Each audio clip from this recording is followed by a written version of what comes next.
My name is Philip Kedge and I am the Director of the McKenzie Friend UK network. Now, on the 19th of March, the President of the Family Division published their national guidance for the Family Court in relation to the COVID-19. And I'm just going to take you through some of the most important parts of that document. I also urge you to download the document yourself, which you can do from the link below. So firstly, what the court wants to do over the next coming months is to actually try and hold remote hearings. And I'll explain to you in a minute what they define as a remote hearing. They're saying at paragraph 8 that the following categories of hearing are suitable for remote hearings. And it says under private law and child arrangements, the following. The first hearing dispute resolution appointment can be held by a remote hearing. A dispute resolution appointment, other interim hearings, and simple, short, contested cases. It also says that financial settlements can be heard in relation to remote hearings, and the guidance of that is at Appendix B.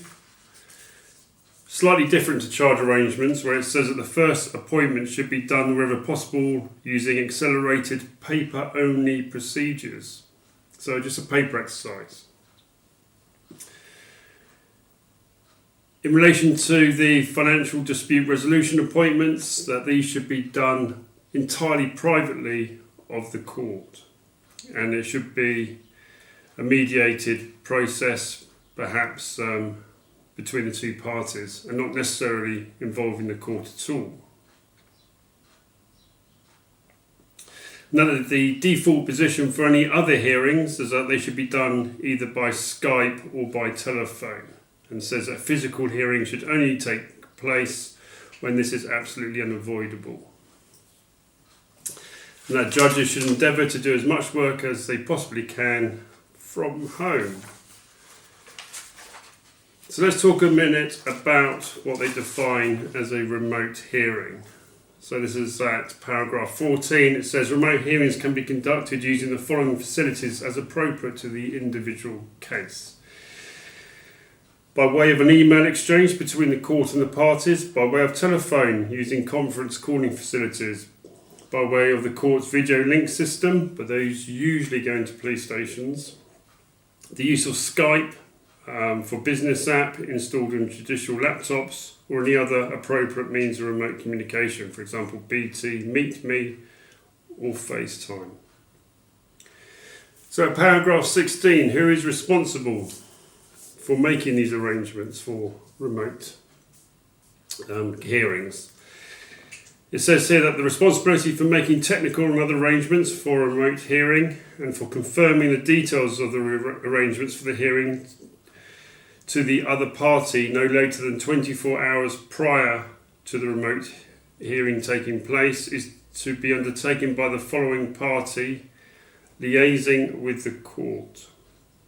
It says the local authority in a public law case, the applicant if legally represented in private law cases, the respondent if legally represented and where the applicant is not in a private law case, and the court when no party is legally represented. So indeed, if you're a litigant in person, you're someone like me, as a McKenzie Friend, and the other party is represented, it's down to their solicitor to make the arrangements, or if neither party is represented, indeed it's the responsibility of the court. So as a litigant in person, you have no responsibilities in arranging the remote hearing.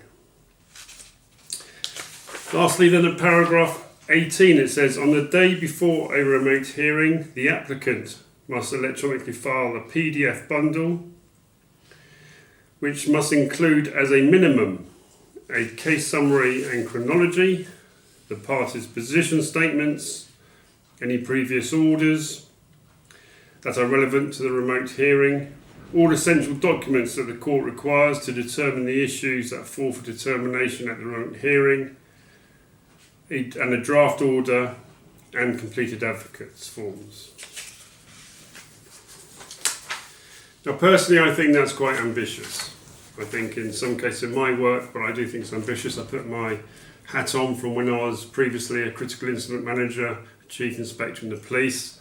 The thing with these contingency plans is that if they are complicated, if they have too many moving parts, if they have too many cogs in the wheel, then it takes one of those moving parts not to work and the whole thing falls down. And I see in this there's quite a lot of moving parts. Not only there's got to be administrative staff working within the courts to make this happen, they have to get the information out to the parties. The parties need to be able to communicate with each other. They have to have means of actually having a remote hearing, and they've got to get the paperwork in. And all these things, if any one of those breaks down, then it's going to cause problems. And of course, with the volume of people doing this, I think it's very ambitious, but certainly in a few instances, then perhaps they could muddle on as best they can. So it's certainly going to be difficult and challenging times moving forward for the foreseeable future and perhaps for many months. Now, if you have any concerns over this whatsoever, don't go and spend hundreds, if not thousands of pounds speaking to a solicitor. Please just contact me, book an appointment or pick up the phone, and I'll be delighted to give you a 1 hour free consultation and talk you through this and help you through this guidance. I'm looking forward to your call.